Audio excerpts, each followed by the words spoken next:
खुरमजरी मथेल recipe channel असिगी माइकैदगी मयाम बुतारामने ओक्सरी मयाम ngasidi माइरेन थोंगदोइनी अदु माइरेन थोंगबसे ए चैनल दा अमुक फावबा हापत्रेबा अदुना ngasidi माइरेन थोंगजेरगे मयाम वीडियो से स्किप अमता तौदना लोइबा फावबा मिडिंग ताबी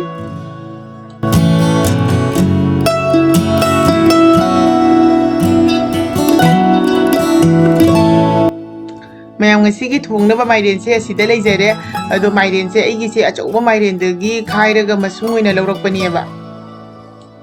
ngasigi mairen se thongbada changada machal khara ina sida lawjare ado thongba matamda adu mathang manaw naina haijarage hojik thongba haujarage hojik gas da khang ma thangale khang hapirani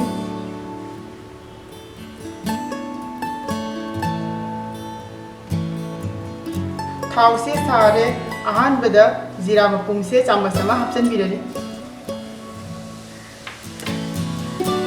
अरुदगी हंगामरू Sissu चम्मच अमा हापचनबिरनी माइरेन थोंगबदा हंगामरू हापसे माइरेन थोंगबगी महाउ से हेंगलेबा जेनम हापिरनी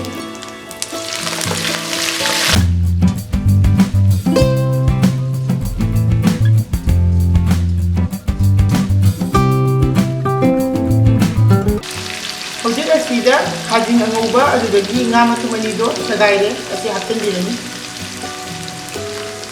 adudagi kari pataga tej pataga sisu hapchenbirani hojik asi phajana muktang otpirani mairen thongbada kari pata hapase manamsu yamna nuksihali aduga mahausu yamna lei mayam mairen thongbase nga haplaga su thongai nga haptana su dum thongai ko adubu mai mahaudi dum mana deba ado ngasidi nga haplaga oina thonge hojik matang asida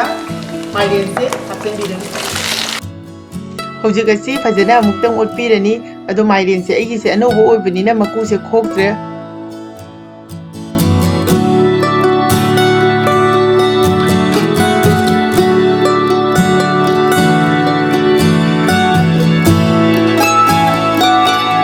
mairen se adum minit manga mu medium flame da mai se thamlaga ngaubigani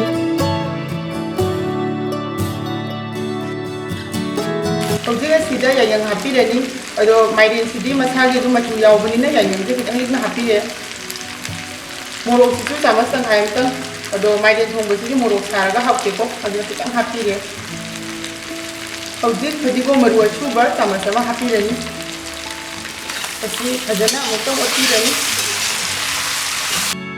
masala sing se habra matung da mairen se amutang phajana otpirani ado mairen se anobo oibanina ko ngauringi dagi adu munba se haureba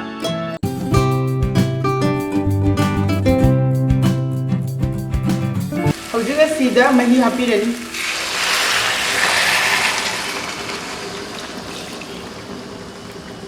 mai se full flame da thambirani aduga amutang phajana otpirani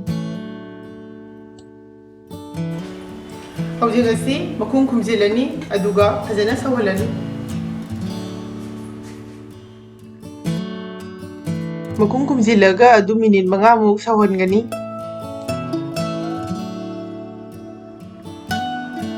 hojik makhum se hangdokpirani hojik mairen se phajana mulle mairen se kitang khabai maning jina kitang loina nate kitang takhai bini hari horen mairen thongmane na hairaga yamna mating leibasi su hauteba ko hojik asida isagi changda thum hapirani jira asuba chamasama hapirani hojik asi amutang phajana otpirani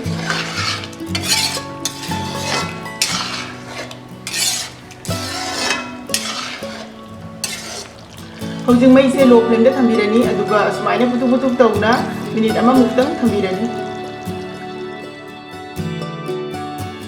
hojik minute ama muk phare aduna phajana amuktang otpirani ado mahi se magi chang se dum yarani thangdara matungda mathomta dum dangjanghini ba aduna hojik mai se thingjanbirani sida hojik awa phadigom khara chaisanbirani phadigom su hapchanbirani mayam ngasigi aigi mairen thongba se thongba loijere mairen se thongba loirabanina amutang phajana okhaibiraga hojik tengkot amada khaidokjarage